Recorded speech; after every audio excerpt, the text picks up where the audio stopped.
Hello everyone.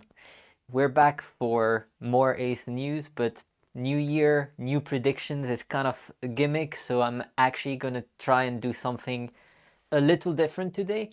Instead of just sharing big predictions for the year, I'm actually going to discuss three of the main trends I expect to see and actually I'm already seeing right now, and try to suggest a few questions that I find interesting to guide how we're going to evolve in 2024. So our first trend, obviously AI. It's already been everywhere and it's not going to change. It's still going to be here. I have three questions when it comes to how we're going to use AI in 2024. The first one is, do we better know how AI models are trained? On the one hand, we have generative models like ChatGPT, Midjourney, that are extremely versatile, extremely impressive at first, but that sometimes don't know what they're doing or take data from other sources and start mixing results or producing results where the quality is not as high as it could be. And on the other end, we have specifically trained models that can be great for research, but when it comes to generation, there's also the risk of having something that's too stereotyped because it's always producing the same type of result, and that could get flagged by algorithms. So understanding how an AI tool is built is going to be very important in 2024. The second question with AI is going to be whether we actually see some very good tools for reporting using AI, because right now we have a lot of generative AI booming, and that means that we're going to have a lot more creatives running, a lot more metadata being tested. It's all great, but that means that there's going to be a lot more result analysis to do, and that's where I really hope we also see progresses in AI based on that. Third question is regarding what are we actually getting as a benefit from using AI. At the moment, to me, it's very clear we're getting a lot of time saved. We're going much faster in producing certain things. But what we're not necessarily clear on right now is what are we doing with the time we just saved? And so to me, the question is going to be, are we going to see more people doing both ASO and paid UA? Are we going to see people just doing ASO on many more countries and do much more localization? Or are we going to see ASO practitioners maybe become more strategic and go more into the very academical science of marketing and trying to make sure we have a more set goal in how we do ASO per company? The second trend or topic is discussing third-party app stores.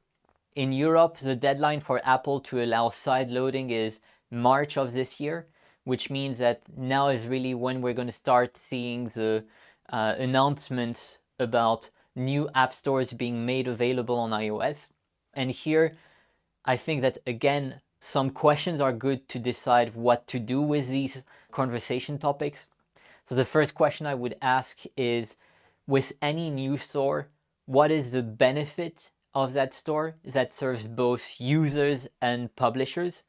Because we have to remember that a good store is a store with a lot of users and a lot of apps. And that means that you need to have benefits for both that really outshine what the App Store is doing, outshine what the Play Store is doing if we look to Google Play, to actually see value here. So with that, there's also a question of what are Apple and Google going to be doing this year? I think personally I'm more looking to the features they will announce than new app stores that will be released. I could completely be wrong, but I think the one good news with the change that's going to happen is that Apple and Google are going to be even more under pressure to deliver value to users and to publishers. And so we already know that for Google this year, what's expected would be finally the release of promotional content to all publishers. We know Google have stated it will be an essential part of how to get your app featured on the Play Store. And they've also announced a test program for something called the Play Report in the US, where influencers will be presenting certain apps. So it looks like a new editorial effort that really goes with the notion of Gen Z being used to searching through video rather than through text. So it will be interesting to see how that experiment goes.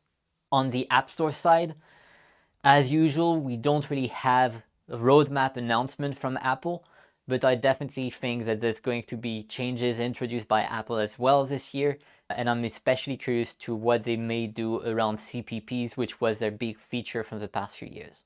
Now, the last thing regarding the conversation around third-party app stores is that obviously a lot of people are going to debate whether the 30% commission on in-app purchases taken by Apple or Google is going to change. What we know so far is that whenever Apple and Google have been forced by local authorities to allow for alternative payment solutions, Apple and Google have maintained commission fees around 26 or 27%, which would actually make the ability to charge users a smaller price based on lower fees extremely unlikely. So as this goes on, be careful that whenever a store promises to have lower commissions, there is still the question of whether those commissions add to an Apple or Google commission, or if they are the only commission you have to pay. Now, our third topic for the year is actually not exactly ASO, and it's more how other things are going to affect ASO. And here, I think the first one to be aware of is Google Privacy Sandbox.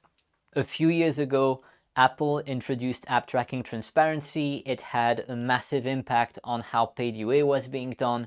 And we saw that as a result, companies turned to ASO to understand if it could be a solution, an alternative, a complement to how paid UA was performing.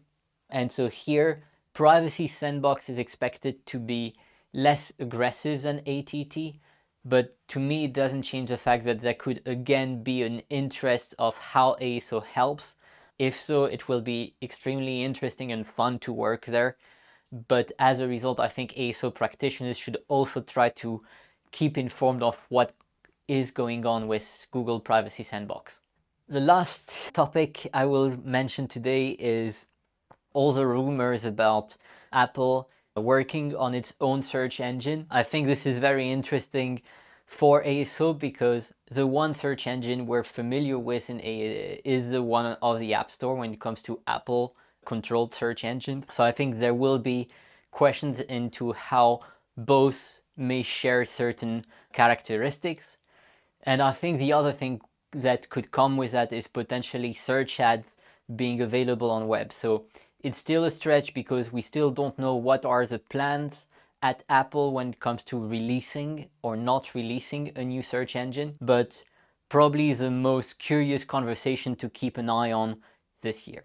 So that's it for today. I hope this starts a conversation. So obviously, as we're turning more into influencers, I'll tell you if you disagree, if you want to continue, go in the comments.